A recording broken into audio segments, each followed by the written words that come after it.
Sunan Tirmidzi disebut juga dengan kitab Jami' At-Tirmidzi. Maka dalam kitab ini kata Imam Tirmidzi, hadithun hasanun, hadisnya hadis hasan. Tak ada ikhtilaf antara ulama tentang mengamalkan hadis hasan. Maka sungguhnya kita sebagai sungguh berjamaah, selepas itu tidak keluar masjid, duduk berzikir dengan Allah sampai terbit matahari. Selepas itu nanti kita sembahyang sunat isyraq 2 rakaat. Usolli sunat al-isyraq raka'ataini lillahi ta'ala. Bagi yang mampu melaksanakannya setiap hari, alhamdulillah. Tak mampu tiap hari, tiap pekan. Tak mampu tiap pekan, tiap bulan. Tak mampu tiap bulan, tiap tahun. Tak juga mampu, mati aja. Apa lagi gunanya kita bagi Allah Ta'ala umur hidup. Maka di antara yang membuat kita ini kuat hanya bersandar kepada Allah Subhanahu wa Ta'ala. Bersandar pada kayu yang besar tumbang, bersandar kepada harta binasa, bersandar kepada manusia hari ini menjadi kawan, esok menjadi lawan. Bersandar kepada siapapun akan hilang, jatuh dan musnah. Satu-satunya tempat bersandar hanya Allah Subhanahu wa Ta'ala. Apa tajuk yang Ustaz bagi subuh ini? Tak ada tajuk, semua masjid tak bagi tajuk. Tajuk kita adalah, kalau kita ingin kuat fitnah akhir zaman, anginnya kencang, ombaknya deras, karangnya tajam, maka kapal kita mesti kuat. Yang membuat kita kuat itu tidak ada lain kecuali Allah Subhanahu wa Ta'ala. Siapa tempat kita meminta? Qul Allah. Ada tempat lain kita berdoa meminta? Tak ada. Qul Allah, hanya dia satu-satu saja. Allahu Samad, dia tempat bergantung. Kenapa Ustaz tiba-tiba ingat ayat ini? Itu yang ditulis di sini dia. Qul Allahu ahad, Allahu Samad, lam yalid wa lam yulad wa lam yakul lahu kufuwan ahad. Jadi kalau kita tengok setiap nabi-nabi itu, maka pukulan hidupnya luar biasa. Ya Rasulullah, man asyaddun nasi bala'an? Siapa orang yang paling kuat ujian hidupnya ya Rasulullah? Maka Nabi SAW menjawab, Al-Anbiya, Nabi-Nabi. Mereka yang paling kuat. Setelah itu, Al-Amsal wal-Amsal. Di bawah Nabi, wali-wali, orang-orang soleh, ulama-ulama, selepas itu barulah macam kita. Maka iman itu diuji Allah Subhanahu wa Ta'ala sesuai dengan kekuatannya. Allah tidak akan membagikan ujian lebih daripada kemampuan manusia. Itu sudah janji Allah. La yukallifullahu nafsan illa wus'aha. Jadi kalau Allah bagi kita satu ujian, kita husnuzan. Berarti memang begitulah kekuatan kita. Jangan minta ujian lebih rendah, tapi mintalah bahu yang lebih kuat untuk memikul apa yang diberikan Allah Subhanahu wa Ta'ala. Kalau kita anggap yang datang itu besar, maka dia maha besar. Kita angkat dua tangan, kita katakan Allahu Akbar. Kalau kita minta tolong kepada manusia, tak ada satu pun yang mau mendengar. Kawan, sahabat, jiran, teman, satu pun tak ada mau mendengar. Tinggalkan manusia. Bersihkan diri, berbisiklah ke tanah, bersujud. Maka malaikat-malaikat di langit akan memintakan kekuatan kepada Allah Subhanahu wa Ta'ala. Berbisiklah ke tanah, berbisik ke bumi. Subhana rabbiyal a'la wa bihamdihi. Malaikat-malaikat di langit akan memintakan kekuatan, kemampuan kepada Allah Subhanahu wa Ta'ala. Jangan mengadu ke Facebook, jangan mengadu ke Instagram, jangan mengadu ke grup-grup WhatsApp. Karena semua manusia, kalau manusia itu ada 10, kita susah. Yang 8 itu senang menengok kita susah. Yang 2 lagi pura-pura susah menengok kita susah. Begitulah sifat manusia. Maka kalau kita tengok kesusahan di atas kesusahan, Nabi-Nabi apa kata Allah kepada Nabi Muhammad SAW? Faqsusil qasasa. Ceritakan kisah mereka. Ceritakan riwayat mereka itu kepada manusia, supaya mereka merasa bahwa yang dia hadapi itu kecil, ringan, tak ada apa-apanya. Bandingkan dengan yang diberikan kepada para nabi, para rasul alaihimussalam wa azkassalam. Kalau kita Musa alaihissalam, Nabi Musa itu belum lagi lahir ke atas dunia, belum lagi menengok ibu bapanya, belum lagi bernafas di atas alam semesta, sudah ditimpa satu ujian yang luar biasa. Apa kata Allah menceritakan tentang perbuatan Fir'aun? Yudzabbihuna abna'akum wa yastahyuna nisa'akum. Yang lelaki semua budak-budak kecil yang lahir pada tahun ini, lahir ke atas dunia, sembelih. Sebab dia menengok dalam mimpinya, dia tengok ada budak kecil yang akan menarik mahkotanya. Lalu dia tanya kepada penasihat-penasihat. Waktu itu tukang-tukang sihir takwil mimpi. Coba kamu takwilkan mimpi saya ini. Apa yang Tuan nampak? Yang saya nampak ada budak kecil menarik mahkota saya. Kata penasihat dia, ini tahun ini ada seorang yang lahir yang akan menarik kekuasaan engkau. Maka ketakutan. Apa pelajaran yang kita ambil dari mimpi Fir'aun? Bahwa orang sehebat Fir'aun yang kuat, ternyata dalam hatinya yang paling dalam ada rasa takut, ada ketakutan. Bukan takut menengok orang yang gagah perkasa, bukan takut menengok orang yang kuat, takut melihat mimpi. Mimpi pun takut. Jadi kalau kita sangka kita takut, kita tak ada takut. Takut kita sudah habis kepada Allah Subhanahu wa taala. Khatib sudah naik ke atas mimbar. Apa kata khatib di atas mimbar? Ittaqullah, takutlah kepada Allah. Habiskan takutmu kepada Allah sehingga tak ada tersisa lagi untuk manusia. Habiskan takutmu kepada Allah sehingga tak ada lagi yang tersisa untuk makhluk Allah. Habiskan takut kepada Allah sehingga kita hanya berkata la haula wala quwata illa billah. Itulah yang dibimbing kita oleh imam selepas sembahyang tadi. La ilaha illallah wahdah, dia saja, la syarikalah, tak ada yang lain. Lahul mulku, dia yang punya kekuasaan. Walahul hamdu, dia yang dipuja dan dipuji. Yuhyi, dia yang menghidupkan. Wa yumit, dia yang mematikan. Wa huwa ala kulli syai'in qadir, dia maha kuasa atas segala sesuatu. Itu kita baca bukan mantra, itu kita baca bukan bim salabim abrakadabra. Itu kita baca masuk ke dalam hati kita, didengar oleh telinga, dipikirkan oleh akal, kita menjadi kuat. Sekarang banyak juga orang yang membaca itu tapi tak ada dia renungkan. Qadir, Qadir. Kalau saya baca itu, saya kuatkan dalam hati saya, la ilaha illallah, tak ada selain dia. Wahdah, hanya dia saja. La syarikalah, tak ada yang lain. Lahul mulku, dia yang punya kekuasaan. Walahul hamdu, dia yang punya puji-pujian. Kalau saya tadi dipuji, saya tadi dipuji-puji, Masya Allah, inilah ustadz yang amat sangat besar. Dalam hati saya ini kurus kecil. Inilah Ustadz Abdul Somad. Sebenarnya MC kita menyebut itu supaya saya ada rasa percaya diri, supaya saya ada rasa bangkit semangat. Memang begitulah semestinya. Tapi manusia kalau dia dipuja-puji, terkadang muncul ujubnya. Bagaimana cara kita menghilangkan itu? Cara menghilangkannya adalah yuhyi, aku tidak hidup, saya dihidupkan. Wa yumit, dan saya akan dimatikan. Siapa yang punya kuasa? Lahul mulku, siapa yang punya puja-pujian? Walahul amdu, yuhyi wa yumit, wa huwa ala kulli syai'in qadir. Jadi Fir'aun ketakutannya bukan menengok bala tentera yang banyak. Fir'aun takut melihat mimpi. Lalu kemudian kerana ketakutan, lalu dia pun membuat keputusan yang tidak layak. Kalau kita tengok ada keputusan yang tidak layak, maka keputusan itu lahir dari rasa takut yang berlebihan. Macam mana? Semua baby yang baru lahir, maka sembelih dia hidup-hidup. Yang perempuan tak apa-apa, sebab perempuan tidak berbahaya. Yang lelaki saja.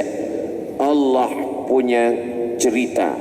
Maka bagaimana cara Allah menyelamatkan baby yang baru lahir ini? Kata Allah Subhanahu wa taala, wa auhayna ila ummi Musa, kami kirimkan ilham. Walaupun bunyi ayatnya auhayna, kami wahyukan. Wahyu tak ada untuk perempuan. Kalau wahyu ada untuk perempuan, tentu jadi nabilah ibu Nabi Musa itu. Maka maknanya kata ulama ilham, bisikan yang halus dalam hati. Wa auhayna ila ummi Musa an ardi'ih, kami wahyukan, kami ilhamkan kepada ibu Musa, susukan anakmu. Fa in khifti alaih, kalau engkau takut anakmu disembelih Fir'aun, fa alqihi fil yammi, letakkan dia di dalam box, hanyutkan dia ke tepi sungai Nil. La takhafi, jangan kau takut, wala tahzani, jangan kau sedih. Dua yang ada dalam hati manusia, yang pertama takut, yang kedua sedih. Inilah yang ada dalam hati Fir'aun. Orang yang paling tinggi jabatannya, paling berkuasa di dunia, Fir'aun. Makhluk yang paling rendah, perempuan. Tapi dalam kisah Nabi Musa, Fir'aun dibuat menjadi orang yang sangat takut, dan perempuan dibuat menjadi orang yang sangat berani. Siapa perempuan yang berani itu? Namanya Yohanes, ibu Nabi Musa alaihissalam, yang menghilangkan takutnya Allah. Apa kata Allah? La takhafi, jangan kau takut, wala tahzani, jangan kau sedih. Inna radduhu ilaik, nanti kami akan mengembalikan anakmu ini kepadamu. Tidak hanya setakat mengembalikan, waja'iluhu minal mursalin, nanti kami jadikan dia sebagai rasul utusan kami. Allah Ta'ala kalau dia berkehendak, yang lemah, yang rendah, yang perempuan, dia naikkan derajatnya. Fir'aun dia jatuhkan serendah-rendahnya dalam ketakutan melihat mimpi-mimpinya. Takut, cemas. Kenapa darah tinggi naik? Kenapa jantung naik? Kenapa gula diabetes naik? Kerana ketakutan. Maka hilangkan ketakutan dengan banyak berserah diri kepada Allah. Allah akan memberikan kekuatan. Yang dihilangkan Allah dua penyakit. Yang pertama terlampau takut, yang kedua terlampau sedih. Apa beza takut dengan sedih? Sedih masa lalu, takut masa hadapan. Takut tak makan, takut tak kerja, takut tak nikah lagi. Takut itu untuk sesuatu yang akan datang. Sedangkan yang sedih itu masa lalu. Sedih masa kecil, sedih masa sedih. Maka orang yang terlampau takut dan terlampau sedih tak ada obatnya. Obatnya hanya pergi ke psikolog. Dia akan bagi makan obat, tidur, stres, depresi, gila. Sedangkan orang beriman, apa kata Allah?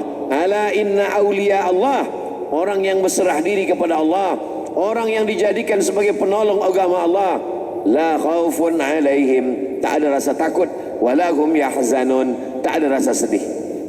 Lalu kemudian Allah Subhanahu wa ta'ala membiarkan perempuan ini menghanyutkan anaknya ke tepi sungai Nil, lalu dilepaskan. Cerita Allah dibiarkan berlanjut sesuai dengan kehendak Allah Subhanahu wa ta'ala, bukan kehendak manusia. Selepas itu kemana bayi ini hanyut? Dia hanyut ke tempat seorang perempuan yang sedih menantikan seorang anak. Lama sudah menikah, tapi Allah tidak bagi dia anak. Rupanya dia hanyut ke tempat Asiyah, istri Fir'aun. Allah tidak bagi anak untuk Asiyah dari suami yang tak baik, sebab dia perempuan yang baik. Dia selalu berdoa kepada Allah. Tidak ada doa Fatimah, Sayyidatuna Fatimah. Tidak ada doa Aisyah, Sayyidatuna Aisyah. Tak ada doa Khadijah, tapi doa Asiyah ada. Begitu Allah memuliakan. Apa kata Allah? Kata Asiyah berdoa kepada Allah, najjini min fir'auna wa amalihi wa najjini minal qawmiz zalimin. Rabbi ibnili indaka baitan fil jannah. Ya Allah, binakan untuk saya satu tempat di surga. Najjini min fir'aun, selamatkan saya dari Fir'aun. Allah menyelamatkan Asiyah bukan hanya dari perbuatan Fir'aun, tapi dari punya anak dari suami Fir'aun. Allah selamatkan dia sehingga dia tidak punya anak. Coba bayangkan kalau Asiyah itu punya anak, anaknya dari Fir'aun. Orang bertanya, comelnya anak engkau, tapi sayang ayahnya Fir'aun.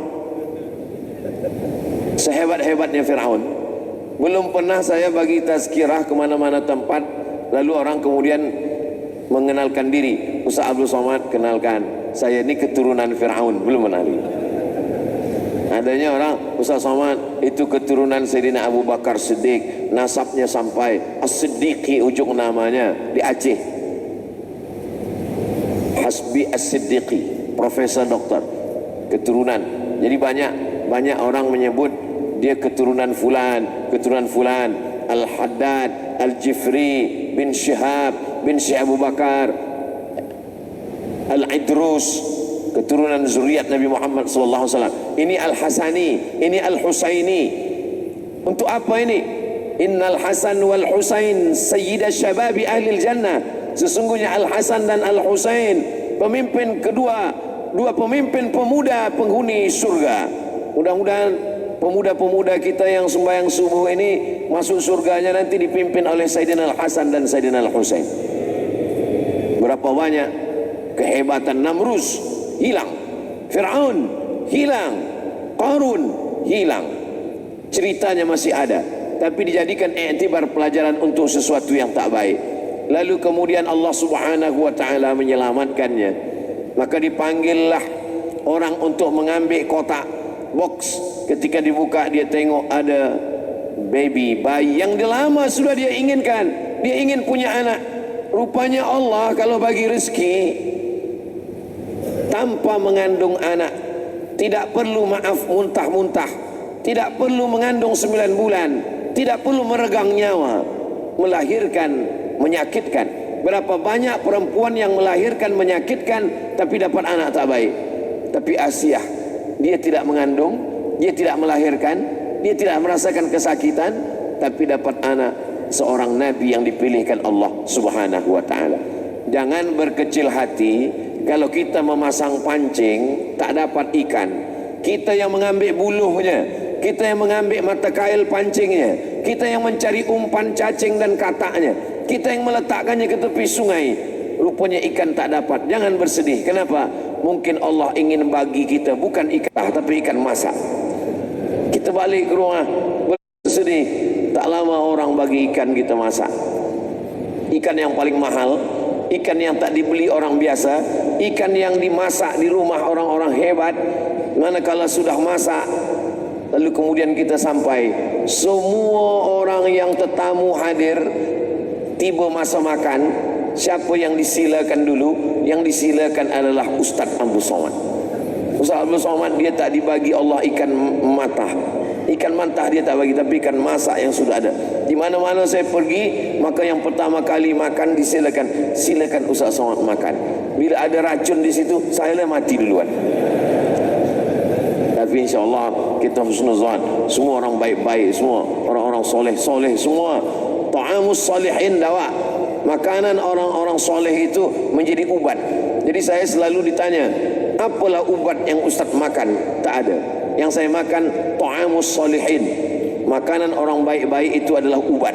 Jadi nanti kalau tuan puan bertamu ke rumah orang makan, agak banyak sikit kita makan, lalu orang tanya, kenapa engkau makan banyak? Ta'amus salihin dawa. Ini makanan orang soleh ini adalah baik-baik untuk kesihatan kita. Sebab dia tidak ada benda haram, dia tidak ada syubhat, dia tidak ada yang tak baik. Kita dipelihara, dijaga Allah Subhanahu wa taala. Lalu kemudian Allah Subhanahu wa taala ingin menguji Nabi Musa alaihissalam. Belum lahir sudah ada ujian, masih lagi belum mukallaf. Kita diuji selepas mukallaf, boleh membezakan ini baik, ini tak baik, ini elok, ini buruk, ini hitam, ini putih, ini lurus, ini bengkok. Tapi Nabi Musa alaihissalam belum lagi mukallaf sudah diuji. Fir'aun selalu berpikir, jangan-jangan inilah budak yang nampak dalam mimpi saya. Setiap kali dia menengok Musa, inilah budak yang ternampak dalam mimpi ini, kata dia. Lama-lama dia kata, Asiyah, kalau memang engkau tak percaya, ujilah dia, tes dia, cuba dia. Maka diletakkanlah di situ bara api dengan roti. Iblis sudah menarik tangannya untuk mengambil roti. Bila dia ambil roti, maka Fir'aun akan berkata, inilah budaknya, kita mesti tangkap bunuh dia. Tapi Allah selamatkan dia. Manakala dia ingin ambil roti, dia ambil bara api. Apa kata Asiyah? Fir'aun, tengoklah, ini budak kecil, dia tak tahu apa-apa. Betul kan? Api yang dia ambil, memanglah betul engkau ni Fir'aun. Dia budak kecil, mana tahu apa-apa. Maka Fir'aun pun mengaku salah.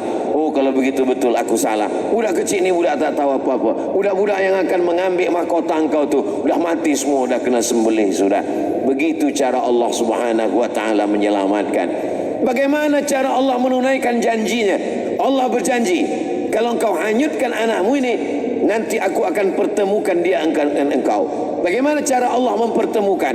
Pagi, petang, siang, malam budak menangis. Makin dekat makin menjerit, tak tahu kemana dicari. Maka diadakanlah lumba, musabaqah. Semua ibu-ibu yang menyusukan anak, yang ada air susu, mohon maaf, maka dipanggil semuanya untuk menyusukan Musa. Siapa yang boleh membuat dia diam, maka dia akan menjadi ibu susu Musa. Susukan ibu ini menangis, susukan menangis, dia tak diam. Sampai akhirnya ibu kandung dia yang datang. Dan ibu kandungnya ikut beratu ingin menyusukan. Bila ibu kandungnya memegang, maka anak ini pun diam. Anak kecil yang baru lahir boleh membezakan mana ibu kandung dia, mana yang bukan ibu dia. Begitulah hebat nih. Ayahnya yang dah besar pula tak boleh membezakan mana bini dia, mana bini orang. Nauzubillah. Budak kecil tahu. Ada seorang perempuan, manakala dia nak mati, mohon maaf, jantung dia diambil oleh doktor.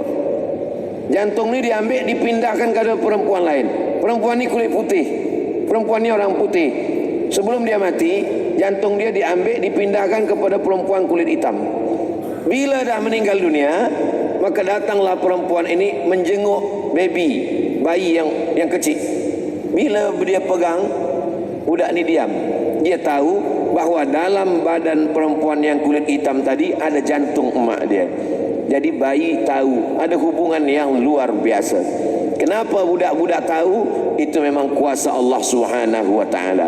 Allah yang membagikan itu. Allah sudah mengenali dia. Ada fitrahnya. Ma min mauludin illa yuladu 'alal fitrah. Setiap anak yang lahir ini ada fitrah. Fitrah yang pertama, fitratul Islam. Fitrah yang kedua, dia mengenali mana ibunya. Kuasa Allah Subhanahu wa taala. Kenapa mungkin dia tak kenal? 9 bulan 10 hari. Bagian badannya, darahnya, jantungnya, nadinya, nafasnya itu diambil daripada ibunya. Itulah yang dirasakan oleh Nabi Musa alaihi salam. Jadi kalau kita rasa hidup kita ini berat, kenapalah hidup saya ini berat, Ustaz? Datanglah pemuda belia, hidup saya ini berat, Ustaz Abdul Somad. Macam mana beratnya? Saya dah kirim WhatsApp, saya call dia tak angkat, WhatsApp dia tak balas. Kalau ada orang macam ini dia anggap berat, cerita Nabi Musa belum ada apa-apanya penderitaan dia. Jadi kalau ada hari ini pemuda mengaku hidupnya berat hanya karena perempuan yang dia kirim WhatsApp, yang dia call belum angkat, itu lelaki yang model begini ini tak perlu kita bagi nasihat, tak perlu bagi tazkirah. Kalau ada orang begini, Ustaz Somad, berat betul hidup saya call dia tak angkat, saya WhatsApp dia tak balas, tak perlu bagi nasihat, bawa aja ke Sungai Sarawak. Untuk buat apa Pak Ustaz? Tak ada, kita bagi tazkirah saja. Orang beriman membandingkan dirinya dengan orang-orang soleh. Saya ini apakah hitam atau putih, ataukah kurus atau gemuk, apakah tinggi atau pendek, itu tergantung saya membandingkan saya dengan siapa.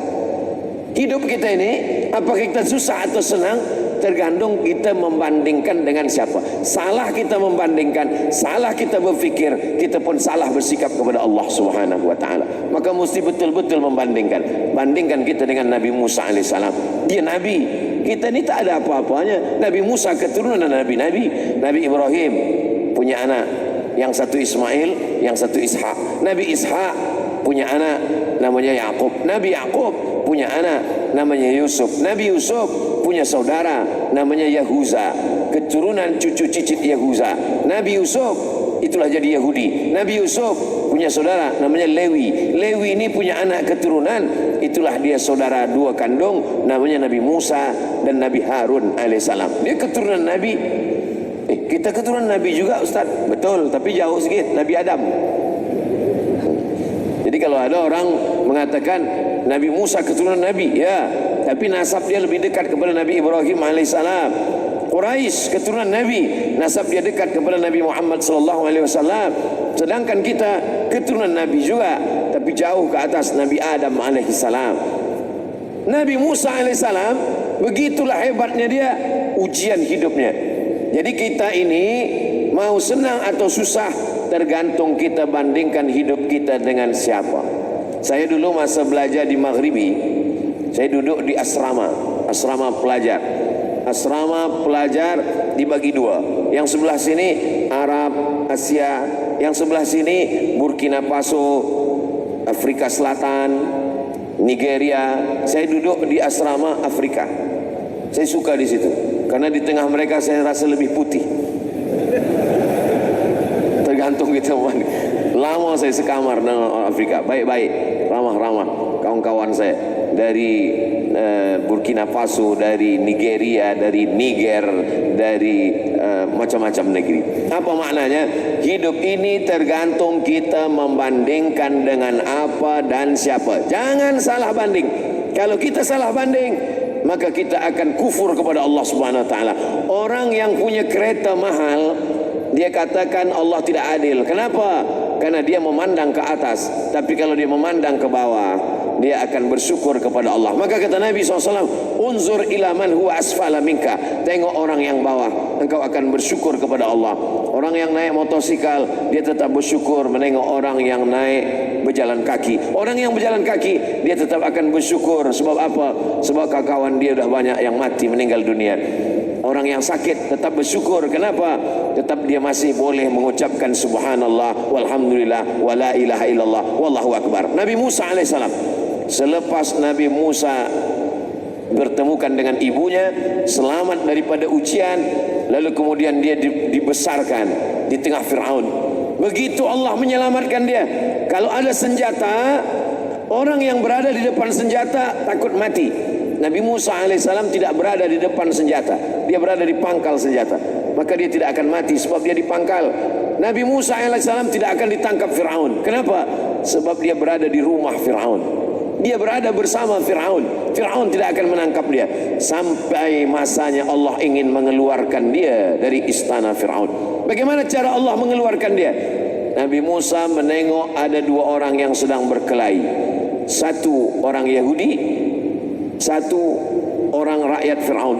Manakala dua orang ini sedang berkelahi, maka Nabi Musa melerai dia. Jangan kamu berkelahi. Tapi rupanya kedua orang ini degil. Salah satunya fawakazahu Musa, dipukul oleh Nabi Musa dan mati dia. Begitu cara Allah Subhanahu wa taala. Akhirnya mereka menuntut, Musa sudah membunuh rakyat. Maka Nabi Musa SAW lari. Itu sebenarnya hanya cara Allah untuk menjauhkan Nabi Musa daripada orang yang zalim. Sampai masanya, kalau kita dah buat baik, kita berpikir baik, kita bercakap baik, kita berniat baik, kita berbuat baik, datang sesuatu yang tak baik menurut kita, sesungguhnya di dalamnya ada yang baik.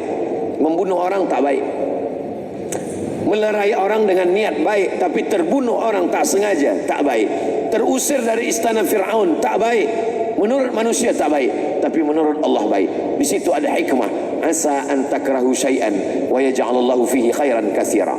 Boleh jadi kamu melakukan sesuatu tapi di situ ada kebaikan. Kamu benci, kamu tak suka, tapi di balik itu ada hikmah-hikmah yang luar biasa. Tapi jangan sebab ini ada pula na'udzubillah ada jamaah membunuh orang. Lepas itu ditanya polis, kenapa kamu bunuh? Karena kata Ustaz Somad, walaupun tak baik ada hikmahnya insyaAllah. Na'udzubillah. Allah selamatkan kita dari perbuatan yang tak baik. Pikir baik, cakap baik, niat baik, buat baik. Datang yang tak baik, alhamdulillah. Datang yang baik, alhamdulillah. Datang yang tak baik, banyak-banyak istighfar minta ampun kepada Allah. Akhirnya Nabi Musa alaihissalam dijauhkan Allah dari Fir'aun. Di mana Nabi Musa? Nabi Musa berdiri di bawah pokok kayu.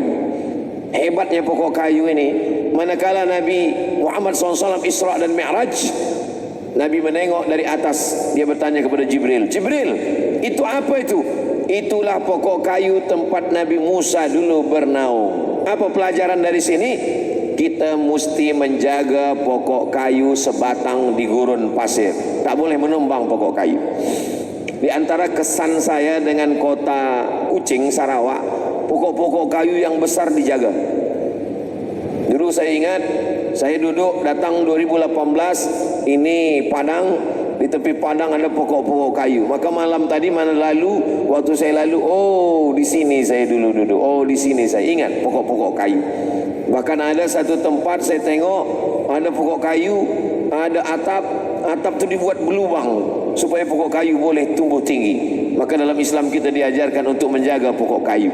Man qata'a sidratan, siapa yang memotong sebatang pokok kayu, sawwaballahu ra'sahu finnar, disungkurkan Allah kepalanya dalam api neraka. Saya sampai hari ini belum pernah sekalipun jadi imam dan khatib salat istisqa minta hujan. Setiap tahun bila datang jerebu sebab hutan terbakar, biasanya ustaz-ustaz diminta untuk pimpin solat istisqa minta hujan. Saya tak mau. Rupanya lama-lama orang ingin tahu kenapa ustaz tak mau. Datanglah orang yang nak buat berita tanya saya, kenapa ustaz tak mau memimpin solat istisqa minta hujan? Kata saya tak mau sebab yang memotong pokok kayu, yang membakar hutan tu ikut sembahyang sekali. Kita berdoa, ya Allah turunkanlah hujan, dia ikut membakar. Jadi imam istisqa, kalau hujan turun, orang akan cakap, oh hujan turun sebab jamaah ramai. Tapi kalau hujan tak turun, oh hujan tak turun sebab yang imam Ustaz Abdul Somad. Tapi jangan sebab ini lalu tuan-tuan imam khatib tidak mau memimpin solat istisqa. Lain tempat, lain masalahnya. Lain padang, lain belalang, lain lubuk, lain ikannya, lain tempat, lain problemnya. Ini yang saya sebutkan ini hanya untuk saya sahaja. Jangan potong pokok kayu kalau tidak ada tujuan. Sebab apa?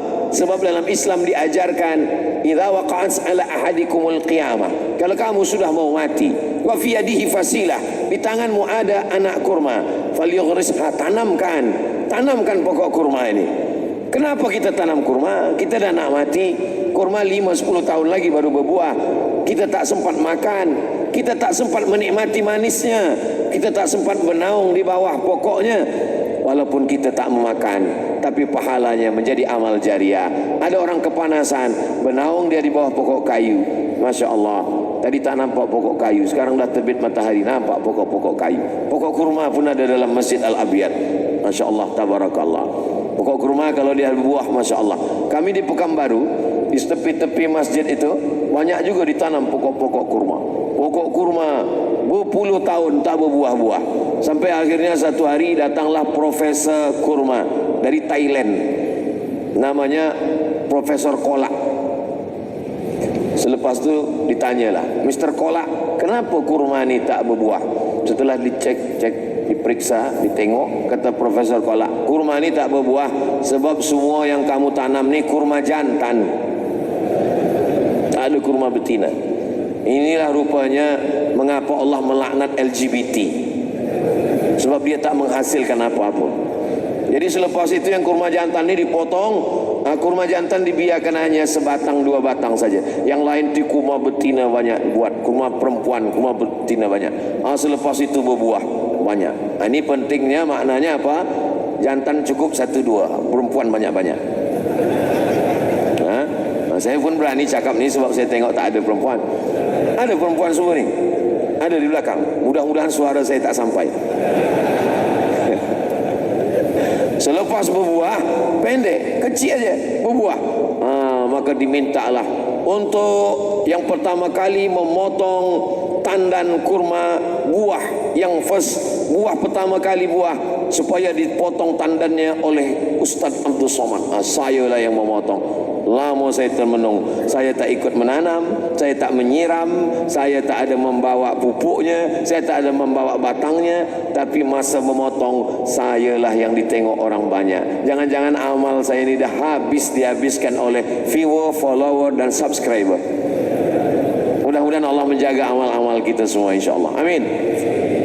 Kemana cerita tadi? Nabi Musa masuk ke kurma, tak boleh memotong pokok kayu. Dan di Sarawak, Masya Allah, mudah-mudahan anak cucu kita tetap menjaga pokok-pokok kayu yang elok-elok ini. Lalu kemudian Nabi Musa lama menunggu, tak tahu nak ke mana. Nak balik ke istana Fir'aun akan dibunuh oleh Firaun. Nak balik ke Mesir, orang Mesir dah benci sebab membunuh orang Mesir. Lalu dia tengok ada orang beratur panjang, beratur orang panjang. Lalu kemudian Nabi Musa datang. Kenapa orang ni beratur panjang? Sebab rupanya mereka nak mengambil air dari dalam perigi. Perigi tersumbat batu besar, menggelinding batu dari atas bukit, menyumbat pintu perigi, sehingga tak ada orang. 30 orang lelaki ingin membuka perigi, tak ada satu pun yang sanggup. Nabi Musa seorang saja, sendirian saja dia sorong ini batu yang besar. Lalu kemudian terbukalah dia. Patutlah dia tinju sekali mati. 30 lelaki tenaga Nabi Musa alaihissalam, dia sorong sikit terbuka. Orang yang beratur ni panjang beratur. Beratur yang paling ujung ada dua orang perempuan. Maka Nabi Musa alaihissalam mengatakan, mereka katakan, wahai Musa, kami 30 lelaki tak sanggup membuka pintu perigi. Engkau sanggup, maka silalah engkau ambil air duluan. Kata Nabi Musa, ladies first. Tolong orang. Kalau kita nak ditolong Allah, tolong orang. Maka kata Nabi Musa, perempuan dulu. Perempuan itu pun mengambil air. Selepas dia ambil air, dia pun menawarkan. Apa kata dia kepada Musa? Apa yang boleh kami balaskan? Kata pepatah orang Melayu, kalau tak menjulur kundur, tak akan menjulur pucuk labu. Kita tanam kundur, kita tanam labu. Kalau keluar pucuk labu, baru keluar pucuk kundur. Artinya apa? Kita tanam budi dulu, baru orang berbalas budi. Kita buat baik dulu. Nabi Musa buat baik dulu. Selepas buat baik, barulah datang pertolongan Allah Subhanahu wa taala. Wallahu fi aunil 'abdi, ma kana al-'abdu fi auni akhi. Kalau ingin ditolong Allah, maka tolong saudara. Kalau ingin dapat rahman Allah, pancing rahman Allah itu dengan memberikan kasih sayang. Walaupun menolong seekor anjing, turun rahmat Allah Subhanahu wa taala. Perempuan tak baik, mengambil air dari kasut tak baik, memberi minum seekor anjing tak baik, 3 tak baik. Tapi Allah turunkan yang baik. Sebab apa? Menolong. Tapi hadis tentang menolong anjing ini bukan syariat Islam. Ini pada Bani Israel. Jangan sebab cerita subuh ni balik dari sini semua cari anjing. Kenapa orang punya anjing semua? Ini tazkirah Ustaz Abdul Somad tadi. Saya juga yang kena tahu. Man iqtana kalban, siapa yang memelihara seekor anjing, bukan untuk menjaga kebun, bukan untuk berburu, hanya untuk senang saja, satu hari amal dia dikurangi sebesar Bukit Uhud. Bukit Uhud panjangnya 7 km.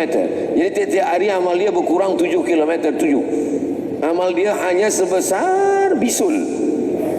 Maka tiap-tiap hari habis, minus semua amal dia di hadapan Allah Subhanahu wa taala. Nauzubillah. Kecuali kalau kita ada kebun, kalau kita ada macam-macam harta banyak, itu pun untuk sekarang tak perlu lagi. Sebab ada polis, ada security, ada keselamatan, ada keamanan. Maka insya-Allah ini hanya cerita hadis Nabi. Hadisnya sahih, ada dalam Sahih Bukhari, sahih, tidak diragukan tentang kesahihannya. Tapi hikmah diambil adalah bertanam budi maka akan dibalas budi. Maka ada istilah berbalas budi. Macam mana budi kita berbalas? Kalau kita buat baik. Itu yang dilakukan oleh Nabi Musa alaihissalam. Lalu kemudian Nabi Musa pun dibawa. Kalau kamu tak ada yang boleh menolong, kata 2 perempuan tadi, ikutlah kami. Nabi Musa pun mengikut perempuan itu. Perempuan itu berjalan di hadapan, Nabi Musa di belakang. Perempuan itu yang tahu jalan kemana arah. Maka Nabi Musa mengikut dari belakang. Dia menjunjung air di atas kepala. Kainnya kain panjang. Datang angin berhembus. Ketika angin berhembus, maaf cakap, berbentuk badannya. Lalu kemudian Nabi Musa malu. Lalu dia pun berkata kepada perempuan itu, kamulah yang berjalan di belakang, aku yang di hadapan. Ini akhlak Nabi Musa. Perempuan zaman dulu dihembus angin baru berbentuk badannya. Zaman sekarang tak ada angin pun berbentuk. Jadi kalau begitu hidup kita ni jauh lebih berat daripada Nabi Musa alaihissalam. Maka pemuda-pemuda belia, alhamdulillah, saya senang sekali bagi tazkirah malam tadi di Masjid Negara Sarawak. Yang menunggu di tepi jalan itu, hingga kami buka kaca dengan YB kereta, itu semua pemuda-pemuda semua. Subuh ini pun juga banyak belia-belia sembahyang subuh. Ini menunjukkan apa? 20, 30, 50 tahun akan datang, Sarawak, Kuching, masjid masih diisi oleh orang-orang beriman, insya-Allah. Amin. Kenapa? Masih banyak. Masih banyak belia, masih banyak budak-budak, masih banyak anak-anak muda belia, pemuda-pemuda kita, insya-Allah. Kalau di masjid itu isinya orang-orang tua saja, nah itulah yang kita cemas. Kalau masjid sudah tak ada lagi suara budak-budak, tak ada suara anak muda, tak ada lagi orang melambaikan tangan, kita masuk semuanya sudah diam saja, nah itu alamat kapal akan tenggelam. Ustaz Somad, janganlah bercakap macam itu. Kami yang tua-tua ni merasa tersinggung, sakit hati. Tidak ada tua. Tua itu bukan masalah angka, tapi masalah rasa. Semua yang hadir subuh ini insya Allah muda-muda semua.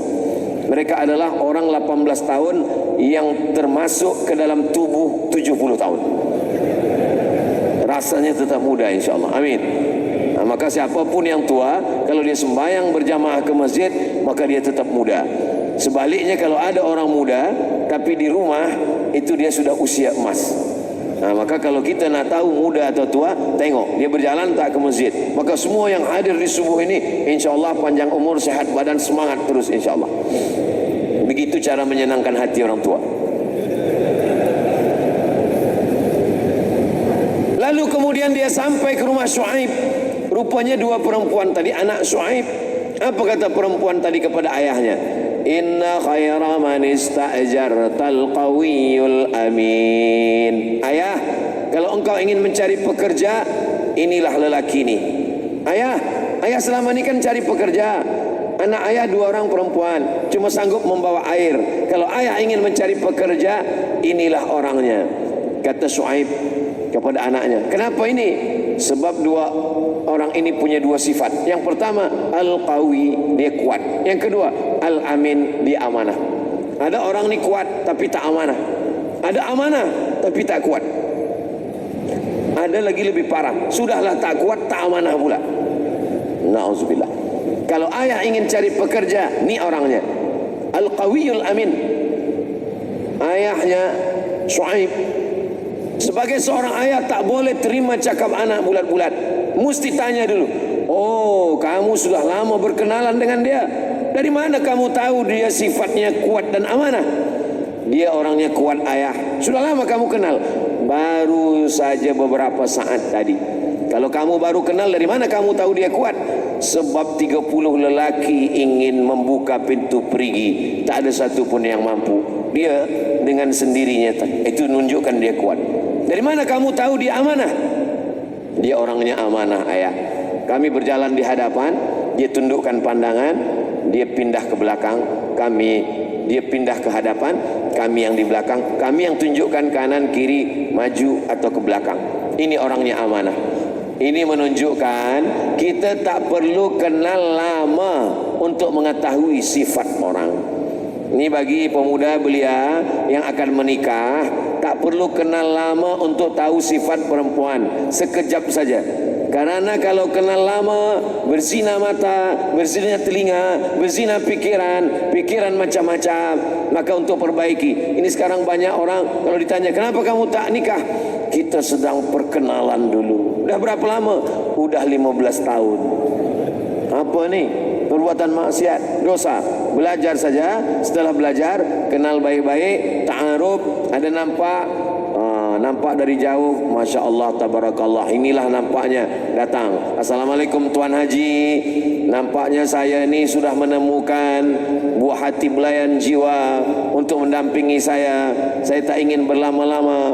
Saya ingin, ini semua kebaikan-kebaikan. Jangan lama-lama, karena Nabi Musa dalam kisahnya menyebutkan sifatnya sudah tahu dari perhubungan yang sekejap, yang sebentar. Yang penting kualitinya nampak. Lalu kemudian selepas itu Nabi Musa pun, kenapa Nabi Musa menikah dengan perempuan ini?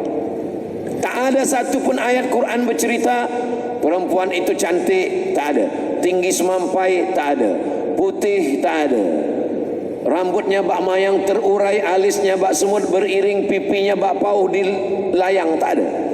Tidak ada satu pun ayat Quran bercerita tentang perempuan itu cantik. Tapi kenapa Nabi Musa menikahinya? Dan maharnya anta jurani samaniya hijaj, aku nikahkan engkau dengan anakku dengan mahar mengembalakan kambing 8 tahun. Lama hidup banyak dirasa, jauh berjalan banyak ditengok. Selama saya menjadi saksi nikah, kemarin pun di Brunei Darussalam jadi saksi nikah, belum pernah lagi saya tengok orang mengakadkan nikah. Aku nikahkan engkau dengan anakku dengan mahar mengembalakan kambing saya 8 tahun tunai, belum ada lagi. Kenapa Nabi Musa mahu menikah dengan perempuan ini dan maharnya berat 8 tahun mengembalakan kambing? Jawabannya tamshi ala istihya, karena perempuan itu berjalan dengan sifat malu. Kalau nampak ada perempuan punya sifat malu, maka dia layak untuk kau dapatkan walaupun menjadi gembala kambing 8 tahun lamanya. Kalau nampak ada perempuan berjalan dengan sifat malu, memandang dengan sifat malu, menjaga harkat martabat dirinya, maka engkau layak untuk mendapatkannya walaupun meregang nyawa. Lautan kan ku seberangi, bukit kan ku daki, tapi masjid jangan kau lewati. Untuk apa? Untuk mendapatkan perempuan yang malu-malu. Tamshi ala istihya, berjalan malu-malu, menutupi dirinya, menutupi rambutnya, menutupi kehormatannya.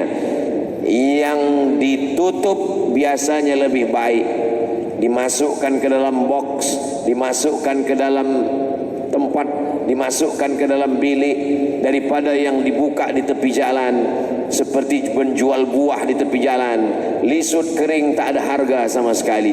Ini pelajaran bagi pemuda, hikmah dari Nabi Musa alaihissalam. Lalu kemudian Nabi Musa melanjutkan. Tadi saya mula tazkirah pukul 6 kurang suku, sekarang sudah pukul 7 kurang suku. Cerita ini baru lagi sampai Nabi Musa, panjang lagi. Nabi Musa mengembala kambing, Nabi Musa nanti akan menyelamat, akan berjumpa, Nabi Musa akan naik ke Bukit Tursina, Nabi Musa akan berjumpa balik dengan Fir'aun. Sementara Abdul Somad di mana-mana tazkirah 60 menit. Kelanjutan cerita ini akan kita teruskan. Saya datang ke Sarawak setahun sekali. Maknanya adalah bahwa Nabi Musa alaihissalam ujiannya berat, belum lagi sampai kepada puncak. Nanti dia akan menikah, lalu kemudian setelah itu dia kuat. Setelah itu Allah katakan, idhab ila Fir'aun, pergilah engkau menghadapi Fir'aun, innahu ta. Ujian jauh dari Fir'aun sudah selamat. Ujian jumpa dengan perempuan sudah selamat. Ujian menghadapi gembala kambing 8 tahun sudah selamat. Maka kalau dia sudah siap, barulah boleh menghadapi Fir'aun. Tapi Nabi Musa tak sampai ke Palestina. 600.000 orang Israel yang dibawa Nabi Musa melalui Laut Merah tak sampai ke Palestina, karena Nabi Musa meninggal di tengah jalan di gurun Sinai. Disitulah dia meninggal. Perjalanan itu dilanjutkan oleh muridnya bernama Yusha bin Nun. Mereka menyebutnya Joshua, Yusha bin Nun. Apa makna pelajaran? Jangan merasa gagal, jangan merasa tak berhasil, tidak sukses kalau tak sampai ke tujuan. Saya kalau mati mungkin tujuan tak sampai, tapi insya Allah ada murid-murid, ada jamaah yang meneruskan perjalanan. Itulah yang membuat kita berhasil. Allah tidak tengok kau sampai atau tak sampai. Yang ditanya Allah adalah apa yang sudah engkau lakukan. Itulah pelajaran dari kehidupan Nabi Musa yang boleh kita ambil hikmah pada subuh yang baik barakah. Saya tak sebutkan pelajaran 1, 2, 3, jamaah lah yang simpulkan sendiri. Ustaz Luqmanul Hakim biasanya kalau mendengar dia Masya Allah tabarakallah, nantikan tulisannya di Instagram, di FB dan di WhatsApp. Insya Allah mudah-mudahan pelajaran yang baik ini kita jadikan pelajaran untuk hidup kita, dan boleh kita jadikan bekal untuk menghadap masa depan bagi yang muda, bagi yang tua, bagi yang berkuasa, bagi yang alim ulama, bagi yang wanita. Kisah kisah dalam kehidupan Nabi Musa amat sangat banyak pelajaran. Mudah-mudahan ada hikmahnya. Terima kasih. Mohon maaf atas segala kesilapan. Terima kasih atas segala perhatian di majelis yang baik. Mari kita berdoa kepada Allah Subhanahu wa taala. Mudah-mudahan Allah menjadikan kita istiqamah iman dan Islam, keluarga kita sakinah mawaddah warahmah, anak cucu kita soleh dan solehah. Rabbana hab lana minas solihin, Rabbana hab lana min ladunka dzurriyyatan thayyibah, Rabbana hab lana min azwajina wa dzurriyyatina qurrata a'yun waj'alna lil muttaqina imama. Allahumma ij'al hadzal balada baladan amina. Allahumma dfa' 'anna al-ghala wal waba wal fahsya wal riba waz zina wal munkar was-sujud wal mukhtalifat was-syata'in wal bihar. Allahumma biha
Okey, lanjut.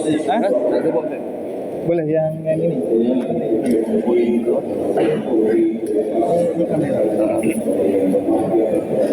Buat ini ya. Tadi pada hotel kan.